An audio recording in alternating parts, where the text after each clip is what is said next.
Hello friends, எல்லோரும் எப்படி இருக்கீங்க? இன்றைக்கி நம்ம சேனலில் நீங்கள் எல்லோரும் ரொம்ப நாளாக என்கிட்ட கேட்டுட்டு இருந்த மதுரை ஸ்டைலில் சிக்கன் பிரியாணி சீரக சம்பா அரிசியில் எப்படி பண்ணுறதுன்னு சொல்லி நிறைய பேர் கேட்டிருந்தாங்க. அவங்க கேட்ட ரெக்வஸ்ட்டுக்காகவே இன்றைக்கி நான் கண்டிப்பாக பண்ண போகிறேன். பிரியாணி பண்ணுறது கொஞ்சம் வேலை ஜாஸ்தி தான், அதனால தான் ரொம்ப லேட் ஆச்சு. இவ்வளோ நாளாக சிம்பிள் ரெசிபிஸாக போட்டுட்டு இருந்தேன். இன்றைக்கி லைட்டாக மழை பெய்யுதா, என் ஒய்ஃபும் பிரியாணி கேட்டால் சரி அப்படியே போட்டுருவோம் அப்படின்னு சொல்லிட்டு சிக்கன் பிரியாணி பண்ண போகிறோம். இந்த வீடியோவில் தண்ணி அளவு இதெல்லாம் ரொம்ப பெர்ஃபெக்டாக சொல்லி காட்ட போகிறேன். யாருனாலும் பிரியாணி பண்ணலாம் இதுக்கப்புறம். ஸோ ரொம்ப சூப்பர் ரெசிபி, ட்ரை பண்ணலாமா? அரை கிலோ சிக்கனில் சிக்கன் பிரியாணி எப்படி பண்ணுறதுன்றதை இப்போ நான் காட்ட போகிறேன். அரை கிலோ சிக்கன் நல்லா வாஷ் பண்ணி வச்சுருக்கேன் இந்த பவுலில். பிரியாணி மசாலா பொடி நம்ம சேனலில் ஆல்ரெடி இருக்கும், இது எப்படி திரிக்கிறதுன்றதை அதில் பார்த்துக்கோங்க. டிஸ்கிரிப்ஷன்லேயே நான் போட்டிருக்கேன் லிங்க்கு. தயிர் ஒரு 100 ml கரெக்டாக இருக்கும். இஞ்சி பூண்டு பேஸ்ட்டு இதுலேருந்து கொஞ்சம் ஒரு 2-3 ஸ்பூன் போடுவேன். நான் போடும்போது உங்களுக்கு அளவு சொல்கிறேன். இதுதான் அரை கிலோ சீரக சம்பா அரிசி. நல்லா சூப்பராக இருக்குங்க அரிசி. இது வந்து ஒரு பாத்திரம், இதில் என்ன மெஷர் பண்ண போகிறோம் அப்படிங்கிறத இப்போ நான் காட்டுறேன் உங்களுக்கு. அடுத்துங்க வாங்க, 2 பெரிய வெங்காயத்தை இந்த மாதிரி நீள நீளமாக நறுக்கி வச்சுருக்கேன். நல்லா ஃபைனாக நறுக்கிக்கோங்க. 2 பெரிய வெங்காயம் நல்ல பெரிய சைஸில் இருக்குது, கரெக்டாக இருக்கும். 2 நாட்டு தக்காளி, கொஞ்சமாக மல்லி இலை, கொஞ்சோண்டு புதினா, இது 2 ஈக்குவல் அமௌண்ட்டாகவே எடுத்துக்கோங்க, அப்போ தான் நல்லாயிருக்கும். காரத்துக்கு பச்சை மிளகா நான் ஒரு 4 பச்சை மிளகா கீறி வச்சுருக்கேன். இங்கே இந்த வகை பச்சை மிளகா நல்லா காரமாக இருக்கும். ஒருவேளை உங்கள் ஏரியாவில் கொஞ்சம் காரம் கம்மியாக இருக்குது பச்சை மிளகா அப்படின்னா நீங்கள் இன்னும் கொஞ்சம் ஏற்றிக்கலாம் பச்சை மிளகா. ஏன்னா நம்ம இதில் வந்து மிளகா பொடி சேர்க்க மாட்டோம். மதுரை பிரியாணியில் மிளகா பொடியே போட மாட்டாங்க, பச்சை மிளகா காரம் மட்டும்தான். அப்புறம் கொஞ்சம் நெய் ஊற்ற போகிறோம். நெய் வந்து இந்த பிரியாணிக்கு ரொம்ப லைட்டாக போட்டால் போதும், ரொம்ப தேவையில்லை. ஏன்னா நம்ம தேங்காய் எண்ணெயில் சமைக்க போகிறோம். அதனால் வந்து இந்த பிரியாணிக்கு நெய் ரொம்ப போட்டால் ரொம்ப ஹெவியாகிடும். அவ்வளோதான், இப்போ சமைக்க ஆரம்பிக்கலாமா?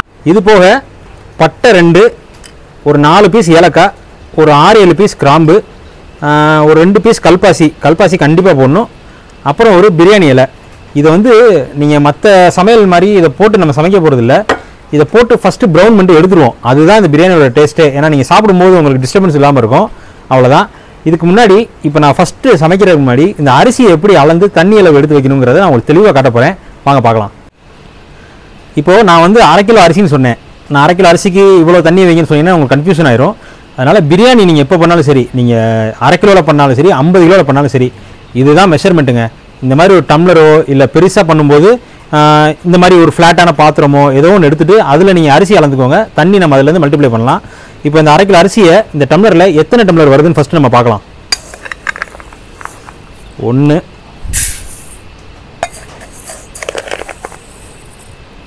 2,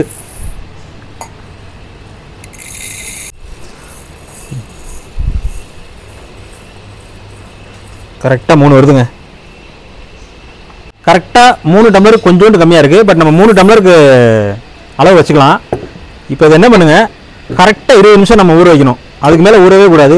சீரக சம்பா அரிசி 20 நிமிஷம் ஊறினாலே போதும். நீங்கள் எவ்வளோ குவான்டிட்டி பண்ணாலும் சரி. பிரியாணி எப்போ பண்ணாலும் அரிசியை ஒரே ஒரு தான் கழுவணும். அது சீரக சம்பா அரிசியாக இருந்தாலும் சரி, பாஸ்மதி அரிசியாக இருந்தாலும் சரி, ஒரே ஒரு கழுவணும். கழுவிட்டு தான் ஊற வைக்கணும். இப்போ பாருங்கள், ஃபஸ்ட்டு தண்ணி ஊற்றி அலசியிருக்கேன்ல, இதை கழுவிட்டு அதுக்கப்புறம் ஊற வைக்கணும். ஊற வச்சதுக்கப்புறம் கழுவுனா என்ன ஆகும்? அரிசி உடைஞ்சிரும். அவங்க சொல்லட்டுமே மகேஷ், நீயே பதில் சொல்கிற. வியூவர்ஸ் நீங்கள் சொல்லுங்கள். ஊற வச்சதுக்கப்புறம் கழுவுனா அரிசி உடஞ்சிரும். பேசாமல் இரு மகேஷ். இப்போது தண்ணியை வடிச்சு கீழே ஊற்றிடுறேன். அலசி தண்ணியை அவுட் பண்ணிட்டேன். இப்போது முங்குற அளவுக்கு தண்ணி ஊற்றி ஊற வச்சிடுறேன். அது பாட்டு ஊறட்டும் ஒரு 20 மினிட்ஸ்க்கு. டைம் என்ன? 3:30. கரெக்டாக 3:30 மணிக்கு ஊற வச்சுருக்கோம். 3:50க்கு நம்ம எடுத்து தண்ணியை வடிச்சிடணும் திரும்ப. ஓகே, இப்போ வந்து நான் குக்கரில் பிரியாணி பண்ண போகிறேன். விசில் வச்சே உங்களுக்கு நான் சொல்லி காட்டுறேன். இதே மாதிரி அலுமினியம் ஹண்டியில் பண்ணுவாங்க பெரும்பாலும் ஹோட்டல்ஸில்.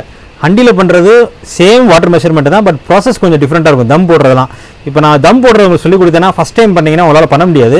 அதனால் விசிலில் எப்படி பிரியாணி பண்ணுறதுன்னு நான் கரெக்டாக உங்களுக்கு சொல்லித்தரேன். ஃபஸ்ட்டு குக்கரில் கொஞ்சம் தேங்காய் ஊற்றிக்கோங்க. கொஞ்சம் எக்ஸ்ட்ராவே ஊற்றிக்கலாம், அப்போ தான் நல்லாயிருக்கும். 3:30 மணிக்கு ஊற வச்சோம். மணி இன்னொரு 5 நிமிஷம் ஆச்சு. இதெல்லாம் சொன்னா அவங்க என்ன நினைப்பாங்க? உண்மையிலே புது வாட்ச் தான். போன வீடியோ வரைக்கும் வேற வாட்ச் கட்டியிருந்தேன். உங்களெல்லாம் காட்டணுமே சொல்லி எடுத்து பார்த்தேன், அதை கண்டுபிடிச்சு சொல்லிட்டாங்க. காசு போட்டு வாங்கல, ஓசியில வந்து.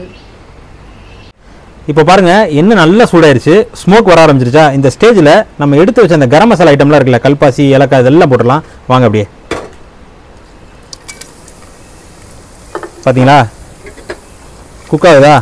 ஃபயரை கம்மியாக பண்ணாதீங்க. இது வந்து அப்படியே ஃபுல்லாக பிளாக் ஆகட்டும். இந்த கரம் மசாலா ஃபுல்லாக கொஞ்சம் வெடிக்கும், கேர்ஃபுல்லாக இருங்க. எல்லாம் பிளாக் ஆயிடுச்சு, கொஞ்சம் டப் டப்புன்னு வெடிச்சிச்சு, கேர்ஃபுல்லாக பண்ணுங்கள். இப்போ வந்து பாருங்கள், வாங்க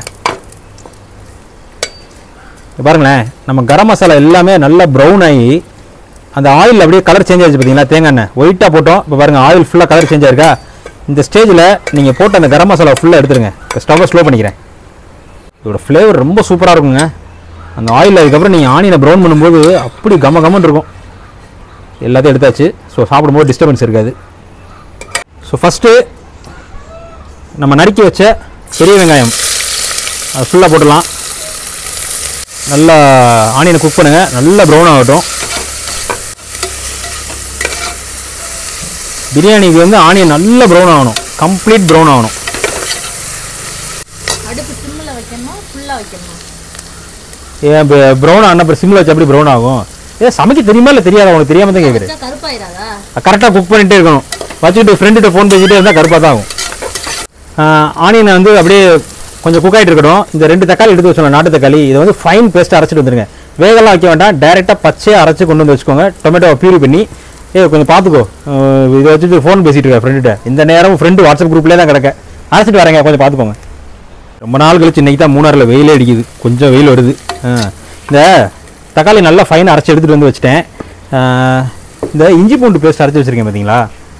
இந்த பிரியாணி பண்ணுற அன்றைக்கி மட்டும் நீங்கள் ஃப்ரெஷ்ஷாக இஞ்சி பூண்டு பேஸ்ட் அரைச்சிக்கோங்க. பிரியாணியோட டேஸ்ட்டே இஞ்சி பூண்டு ஃப்ரெஷ்ஷாக இருக்கிறத வச்சு தான் இருக்குது. அதனால் நீங்கள் பிரியாணி பண்ணுற அன்றைக்கி அரைச்சிட்டிங்கன்னா பிரியாணி ரொம்ப கம்மன்னு இருக்கும். பரவாயில்ல, கருகாமல் பார்த்துக்கிட்டா. ஃப்ரெண்டுகிட்ட யார்கிட்ட புறணி பேசிகிட்டே இருக்காங்க எப்போ பார்த்தாலும். அதில் இந்த மெட்ராஸில் ஒரு ஃப்ரெண்ட் இருக்கா அவளுக்கு. என்ன ஏரியா, இது பெருங்குடி பக்கம். இவளுக்கு கொஞ்சம் ஃப்ரெண்ட்ஸ் எல்லாம் சேர்ந்து ஒரு வாட்ஸ்அப் குரூப் இருக்குது. இந்த நேரம் அதில் புறணியை பேசிக்கிட்டே இருக்க வேண்டியது. அதில் இவ ஏதாவது ஃபோட்டோ எடுத்து போட, அவங்கெல்லாம் சேர்ந்து நல்லா பண்ணியிருக்கேடி அப்படிங்கிறது. அவங்க ஏதாவது போட, இவ உடனே நல்லா இருக்குன்னு மாற்றி இவங்களே. அதாவது எப்படின்னா, இவங்களுக்குள்ள ஒரு டீலிங். உங்கால நான் தொட்டு கும்பிட்றேன், எங்கால நீ தொட்டு கும்பிடு, அந்த மாதிரி. ஏன் இந்த குழப்பம் உனக்கு மகேஷ்? வெங்காயம் ஒரு 50% குக் ஆயிடுச்சு. இங்கே வந்து பாருங்களேன், இந்த ஸ்டேஜில் நம்ம வந்து பச்சை மிளகாயை போட்டுடலாம். நறுக்கி வச்ச பச்சை மிளகாய் எல்லாம் போட்டுடலாங்க. பாருங்கள், லைட்டாக குக் ஆயிருக்கா வெங்காயம். இந்த ஸ்டேஜில் போட்டுருங்க. அப்போ தான் காரம் நல்லா ஏறும் வெங்காயத்தில். முன்னாடி மதுரையில் குடியிருக்கும்போது ராஜபாளையத்தில் ஒரு இடம் வாங்கினேன், ஒரு 3 சென்ட் லேண்டுன்னு வச்சுக்கோங்களேன். அப்போ நான் என்ன சொன்னேன், என் ஒய்ஃபு பையங்களுக்கு போயாமல் ஸ்கூல் போட முடியாது, ராஜபாளையத்தில் பத்திரம் பதிக்கிறனால நீங்கள் போய் உங்கள் பேர்லேயே பதிஞ்சுக்கோங்க இடத்த அப்படின்னா. நானும் சரின்ட்டு எல்லாம் ரெடி பண்ணிட்டேன். திடீர்னு என் மாமியார் என் ஒய்ஃபு என்ன பேசுனாங்கன்னு தெரியல, ஏதோ புறணி நடந்திருக்கு. ஏட்டி எதுக்கு உன் மாப்பிள்ளை பேரில் முடிக்கிற, உன் பேரில் முடி, என்னைக்குனாலும் பொம்பளை பேரில் தான் சொத்து இருக்கணும் அப்படின்னு சொல்லி என்னத்தையும் ஏற்றி விட்டாங்க போல். திடீர்னு வந்து லீவெல்லாம் கேட்டாச்சு, நான் வரேன் என் பேர்லேயே இடத்த முடிச்சுக்கிறேன்ட்டா. என்னமோ நடந்திருக்கு, அது என்ன கண்டுபிடிச்சி அடுத்த வீடியோவில் சொல்கிறேன். பாருங்கள், ஆனியன் நல்லா ப்ரௌன் ஆயிடுச்சு. இந்த ஸ்டேஜில் நம்ம எடுத்து வச்ச இஞ்சி பூண்டு பேஸ்ட்டை போட்டுடலாமா. இஞ்சி பூண்டு பேஸ்ட்டு நம்ம வீட்டில் மிளகாப்பொடியில் ஸ்பூன் வச்சுருப்பீங்களே, அந்த ஸ்பூனில் கரெக்டாக 2 ஸ்பூன் போடுங்க. போட்டு நல்லா மிக்ஸ் பண்ணுங்கள். இஞ்சி பூண்டு பேஸ்ட் வந்து நல்லா குக் ஆகணும். ஸோ இஞ்சி பூண்டு பேஸ்ட்டை நல்லா குக் பண்ணிட்டேன். இப்போது நம்ம எடுத்து வச்ச பிரியாணி மசாலா இருக்குல்ல, அந்த பிரியாணி மசாலா ஒரு 1/2 டீஸ்பூன் போட்டிங்கனாலே போதும், நல்லா கம்மன்னு இருக்கும். அது இந்த பொடியோட ரெசிபி நான் ஏற்கனவே சொன்ன மாதிரி நம்ம சேனல் ஆல்ரெடி இருக்குது, டிஸ்கிரிப்ஷன்லேயே லிங்க் போட்டிருக்கேன். நீங்கள் அதில் போய் இந்த பொடி எப்படி அரைக்கிறன்றதை பார்த்துக்கோங்க. அது போட்ட உடனே நம்ம வீட்டு மிளகாப்பொடி ஸ்பூன்லேயே ஒரு 1.5 ஸ்பூனு மல்லிப்பொடி மட்டும் போடுங்க. 1.5 ஸ்பூன் மல்லிப்பொடி போட்டேன். ஒரே ஒரு டீஸ்பூன் அளவுக்கு சோம்பு பொடி அதையும் போட்டுக்கோங்க. மசாலா பொடி போட்ட உடனே லைட்டாக மிக்ஸ் பண்ணுங்கள். அந்த மசாலா வந்து எண்ணெயில் கொஞ்சம் வேகட்டும். அடுப்பை ஸ்லோவில் தான் வச்சுருக்கேன். இப்போது நம்ம தக்காளி ஊற்ற போகிறோம்.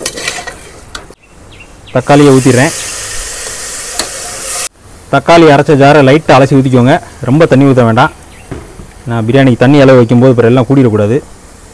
இதே அலசி ஊற்ற வேண்டாம். இந்த வீடியோ எடுக்கிறாளே பேயா வருவா, வேஸ்ட் ஆக்குறீங்க, அதனால தான் ஊற்றிக்கிட்டு இருக்கேன். தக்காளி போட்டோடனே நம்ம எடுத்து வச்ச தயிரையும் ஊற்றிடலாம். ரொம்ப புளிப்பாக இருந்துச்சுன்னா நீங்கள் ஒரு 70 ml போட்டால் போதும், 1/2 கிலோ அரிசிக்கு. இது வந்து ரொம்ப புளிப்பு இல்லை, அதனால் நான் ஒரு 100 ml ஊற்றுறேன். இப்போது நம்ம எடுத்து வச்ச மல்லி இலையிலையும் புதினா இலையும் பாதி மட்டும் போடுங்க, ஃபுல்லாக போட வேணாம். இப்போ இது நல்லா கொதிக்கிடும். ஒரு 2 மினிட்ஸ் அந்த தக்காளியோட பச்சை வாசனை போகணும். நம்ம ஊற வச்ச அரிசி 20 நிமிஷம் ஆச்சு, தண்ணியை மட்டும் வடிகட்டி வச்சிடுறேன். தக்காளி கொதிக்கும் போது கல் உப்பு போட்டுக்கோங்க. இப்போ ஒரு 5 நிமிஷமாக கொதிச்சிருச்சு, தக்காளியோட பச்சை வாசனை எல்லாம் போயிடுச்சு. இப்போது நம்ம வாஷ் பண்ணி வச்சுருக்க அந்த 1/2 kg சிக்கன் அதையும் போட்டுடலாம்.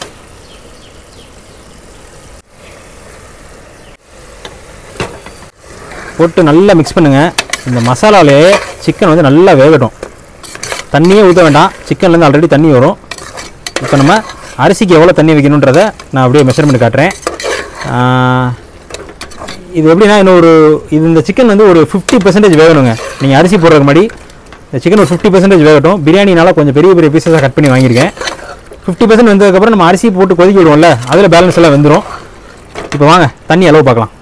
குக்கரை சும்மா தாங்க மூடி போட்டிருக்கேன், விசில்லாம் வைக்கல. சிக்கன் வேறு இருக்கா மூடி போட்டு வச்சுருக்கேன். ஓகே, 3 டம்ளர் அரிசி எடுத்தோமா இந்த டம்ளரில், 1 டம்ளர் அரிசிக்கு 1.25 டம்ளர் தண்ணி. அப்போ 3 டம்ளர் அரிசிக்கு எவ்வளோ தண்ணி ஊற்றணும்? 3.25. உன்கிட்ட கேட்டேன், நான் அவங்ககிட்ட கேட்குறேன், அவங்க சொல்லட்டுமே.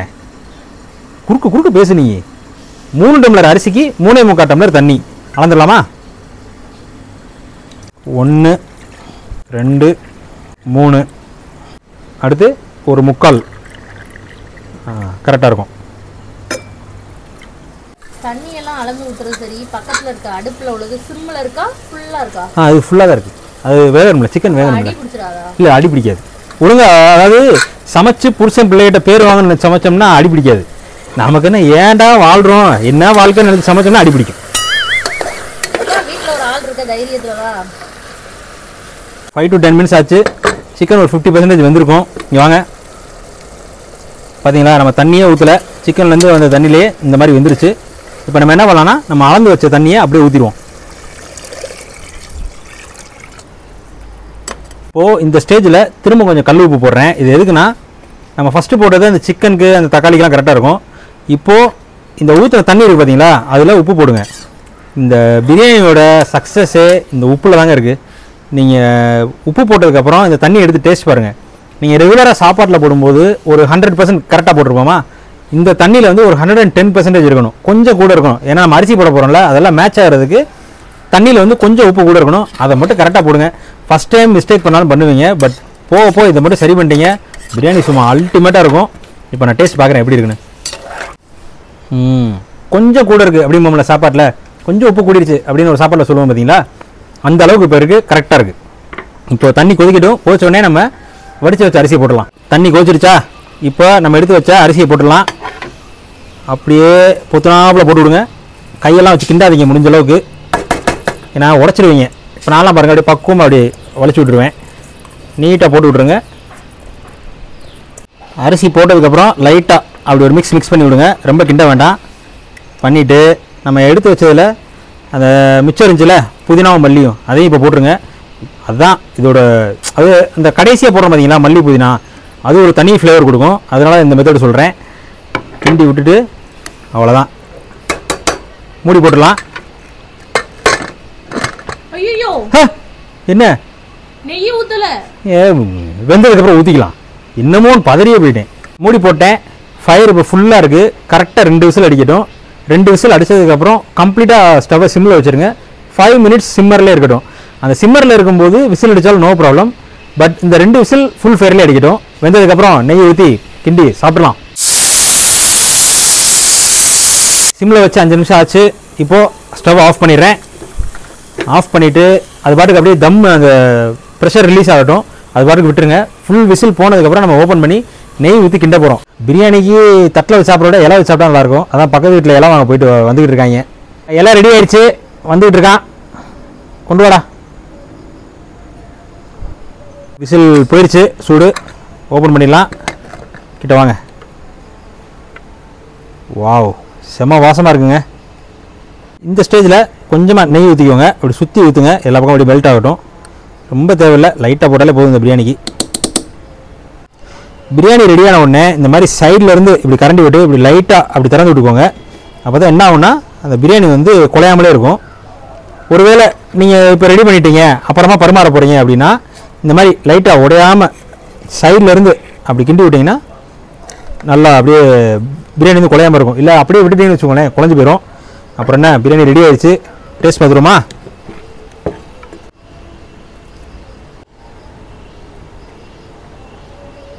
ஒரே முக்கியமான விஷயங்க, ஒருவேளை நீங்கள் 10 கிலோ 15 கிலோலாம் பண்ணிங்கன்னா தண்ணி அளவு 1 டம்ளர் குறைச்சிக்கலாம். அதாவது நீங்கள் எதில் அளக்குறீங்களோ அந்த பாத்திரத்தில் 1 டம்ளர் அந்த ஒரு பாத்திரம் அளவு தண்ணியை கம்மி பண்ணிடுங்க. ஏன்னா நம்ம குவான்டிட்டி அதிகமாகும் போது தம் அந்த ப்ரெஷரும் அதிகமாகும். அந்த டைத்தில் நீங்கள் கம்மி பண்ணிக்கலாம். இப்போ வந்து இது அப்படியே ஒரு மாதிரி இறுகி இருக்கும். இப்போ நான் கிண்டி விட்டு திறந்து வைக்கிறேன். ஒரு 10 நிமிஷம் திறந்து வச்சிங்கன்னா சூடு போனதுக்கப்புறம் ரைஸ் நல்லா உதிரி சூப்பராகிடும். இப்போது டேஸ்ட் பார்க்கலாமா?